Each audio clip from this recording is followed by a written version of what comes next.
Hello, welcome back to the channel. I know some of you come to the channel for Prodigal Son reviews, and allow me to make you wait no longer. I'm going to go through the first 3 episodes of the second half of Season 2, Episodes 8, 9, and 10. So without further ado, ladies and gents, shall we? Season 2, Episode 8, Our Bros. This episode featured Alan Cummings as Simon Hoxley, a world-famous profiler who claimed that the latest focus case of the High Crimes Unit is correlated to the murder of Nicholas Endicott. Also, Martin, aka the surgeon, becomes more acquainted with Dr. Vivian Capshaw at Claremont Psychiatric, where he is incarcerated. Alan Cummings played his character Hoxley way over the top, and at times it was sort of off-putting, whereas I really like the addition of Catherine Zeta-Jones to the regular cast. She and Michael Sheen play off each other very well and have solid on-screen chemistry, which we'll see crescendo in an upcoming episode. This appearance will be a one-off for Cummings in all likelihood, one that turned off some show viewers due to its over-the-top nature. I thought it on par with what I've come to expect in a Berlanti Productions program, even one that has avoided the typical pratfalls of their woke nature, a few missteps along the way, but they've been largely forgivable to this point. The end of Episode 8 sees the Hoxley character saved by Bright and thrown completely off the trail of the Whitley family in relation to them being the actual killers of Nicholas Endicott, and he's given a new inspiration for a book, and Ainsley interviews him, satiating his ego and giving him his spotlight back, which is really all he wanted in the first place. Episode 9, titled The Killer Busters, sees Bright immerse himself in a case that involves an escalating killer, and sees the High Crimes Unit enlist the help of medical examiner Idrissa's online sleuth group named the Killer Busters. They lend an assist.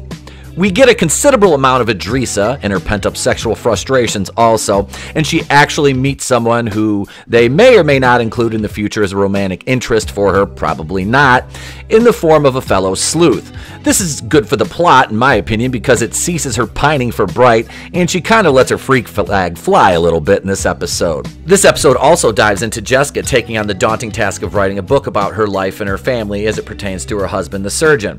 She also may have to enlist Gil to lend a hand in completing the task, as it seems as if it's going to be a little bit too much for Jessica to handle. I like this episode, as I find Idrissa's character interesting and entertaining enough to be involved in the mainline plot of the episode. The character's personality quirks are well interpreted by Kiko Egina, and the ancillary characters, the sleuths, one of which is the killer, which we discover after a mild swerve, were engaging enough to keep the episode flowing nicely towards its denouement.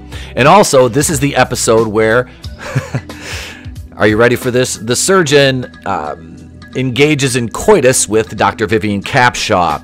Yes, and it's really a telling scene, and it's funny because having a criminal justice background, we discussed this when I was in college and going through training for CJ courses about how inmates will try to take advantage of, especially female corrections officers, let alone doctors and medical staff like this, to use for their own personal gain. In this case, Martin Sheen, playing the surgeon, wants to escape from Claremont, which Vivian Capshaw is nothing but a means to an end to him. Season 2, Episode 10, Exit Strategy. The first half of the sophomore season has been building up to the surgeon escaping from Claremont Psychiatric Hospital, and we get the payoff in the 10th episode. Malcolm is attempting to distance himself from Martin for his own peace of mind, and he and the High Crimes Unit investigate a supposed crime of passion where the only witness is agoraphobe, which complicates things and puts Bright in immediate danger. While Bright is pulling away from Martin, Jessica is doing just the opposite as she tries to get inside of his mind to help her in writing the tell-all book that we've touched on since her sister Bertie's visit. Given Martin's burgeoning relationship with Dr. Vivian Capshaw, the surgeon has little to no interest in helping Jessica, which she picks up on and thinks that Martin is withholding the truth from her when it comes to a key she found, which Martin simply plays off and spurns her curiosity. The scene in Martin's cell between Capshaw and Martin, where Jessica interrupts their tender moment, is very telling of the surgeon's ability to manipulate even a highly intelligent doctor, using his intellect and charm to bend her will before completely taking advantage of her trust and ultimately using and betraying her for his own personal gain. Michael Sheen plays an amazing sociopath and narcissist, yet we can still find him endearing and relatable enough to root for him despite his penchant for murder. Martin's co-conspirator in their escape plot, Friar Pete, poisons the food in the mess hall, and all the affected inmates are rushed to the infirmary where Capshaw enlists Martin to help treat them. When the surgeon convinces Vivian to allow him to leave the room to get more supplies, he locks her in and flees Claremont with his fellow conspirators, but not before leaving Bright a voicemail detailing in a roundabout way the surgeon is now free from the bonds of captivity. I've enjoyed these past 3 episodes. Even as over the top as Alan Cummings was as Hoxley, the episode was still entertaining enough that the character didn't take me out of the show, because the rest of the episode was solid around him. Giving Idrissa a little more shine is a good thing, because you want to see your secondary cast be well developed in a positive manner. They were also onto something early when they introduced JT Tarmel's wife and the fact that he became a father, humanizing him and giving him another level of character development. But they quickly ruined that with the whole racist cops trope.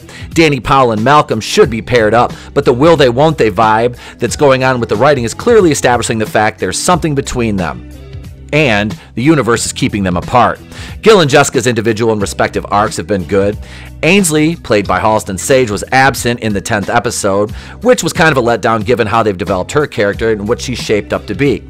Michael Sheen and Tom Payne continually own almost every scene they're in and are truly stars, and Catherine Zeta-Jones has added some depth to an already talented cast. Yes, I am still enjoying this show very much, and I hope you enjoyed this breakdown of the past 3 episodes.